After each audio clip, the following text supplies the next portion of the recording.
Got it. I'll now turn the outline into a full YouTube voiceover script, 13,600 words, written in American English.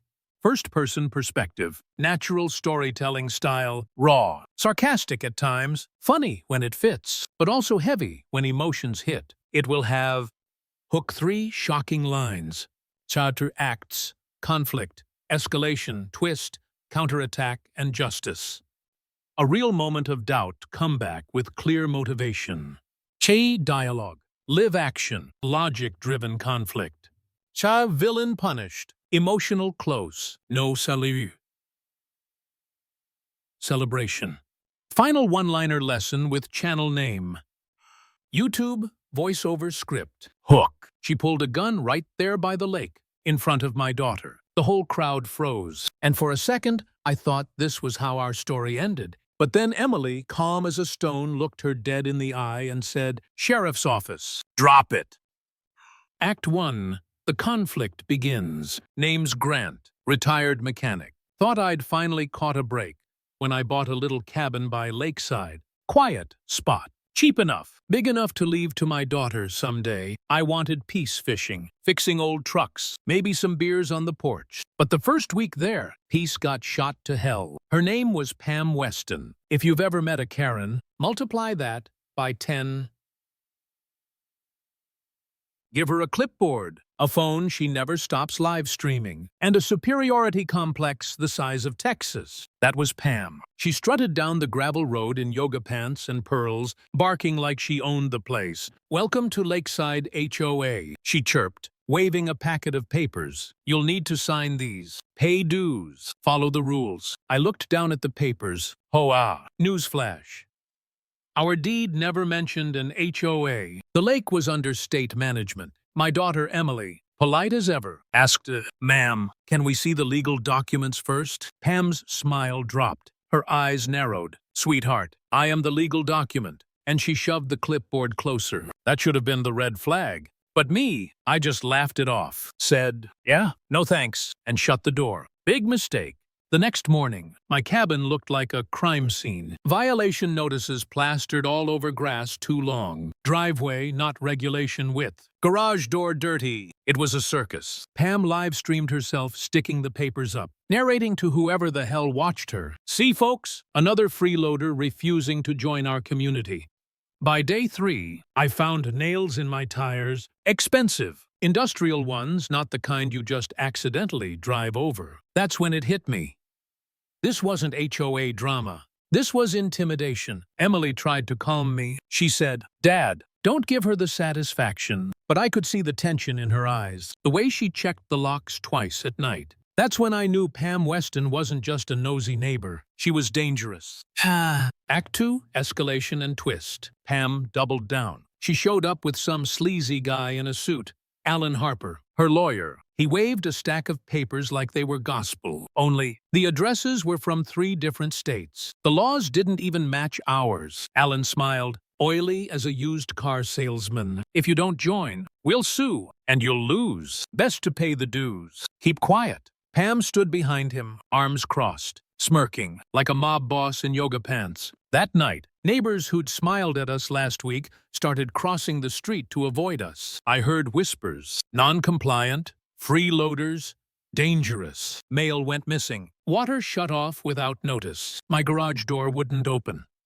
I found the motor wires cut clean through. And me, I started to break. I sat at the kitchen table, head in my hands, staring at the stack of fake violations. I muttered, "Maybe she's right. Maybe it's not worth it. Maybe we sell the place. Move somewhere quiet." For the first time, I thought I'd made a huge mistake dragging Emily into this, that I'd failed her. But Emily, my daughter, she didn't flinch. She set down her coffee, looked at me, and said, "Dad." Today, she followed me in her SUV while I was jogging. She blocked me at the marina, leaned out her window, showed me a gun, and said she was the law here. My stomach dropped. "She what?" Emily nodded. Calm, too calm. She pulled out her phone and showed me notes, recordings, timestamps, every threat, every tale, every fake notice. That's when I realized my daughter wasn't just careful, she was trained. "Emily," I whispered, "who the hell are you? Really?" She just gave a thin smile. Let's just say I know how to handle people like Pam. And in that moment, my doubt evaporated. I couldn't walk away. I had to stand by her. Whatever storm was coming. Act 3, Climax and Justice. The storm hit fast. Pam organized what she called a community tribunal. Basically, a circus on the lake dock. She invited neighbors, blasted it on Facebook Live, dragged out her fake lawyer to prove we were lawbreakers. Emily and I showed up. Pam pointed at us like villains in a play. These two refused to join, refused to pay, refused to respect our community. We cannot let parasites destroy Lakeside. People murmured. Some nodded. Some looked uneasy. Emily stepped forward, voice steady. Pam, show the legal registration of your HOA. Show the banking license. Show the charter filed with the county. Pam blinked, stammered, tried to shuffle papers. Alan whispered in her ear. Emily pressed harder. You don't have them, do you? Pam's face twisted red. She snapped. Her hand shot into her bag, came out holding a pistol. She waved it at Emily. I told you I am the law here. The crowd gasped. Someone screamed. My heart slammed in my chest. But Emily, she didn't flinch. She pulled a badge from her jacket, held it up steady. Pam Weston. Drop the weapon. This is Sheriff Emily Porter. You're under arrest. The dock went silent. The whole damn lake went silent. Pam froze, confused, then furious. You tricked me, she shrieked. Neighbors whipped out phones. Cameras flashed. The very live stream Pam had set up was still rolling, broadcasting her meltdown to hundreds. Within minutes, real deputies rolled up, sirens cutting through the trees. Emily calmly recited Pam's rights as they cuffed her. Alan tried to slip away, but deputies snagged him. Turns out his laptop was full of HOA scams spanning 3 states. Pam's empire crumbled right there on the dock. Ending. Aftermath and reflection. Weeks later, I stood on that same dock, quiet again except for the waves. The fake HOA signs were gone, torn down by the county. Pam was sitting in jail, facing fraud and weapons charges. Alan was looking at federal wire fraud. The neighbors who once whispered now avoided eye contact altogether, ashamed they'd followed her so blindly. And me, I didn't feel like celebrating. There was no victory party, no champagne, just relief. Heavy, quiet relief. I looked at Emily, my daughter, my sheriff. I finally understood the steel behind her calm eyes, and I felt proud. Prouder than I'd ever been. Justice had been served, not with shouting, not with fists, but with patience, evidence, and the law. Final line. And that's the lesson.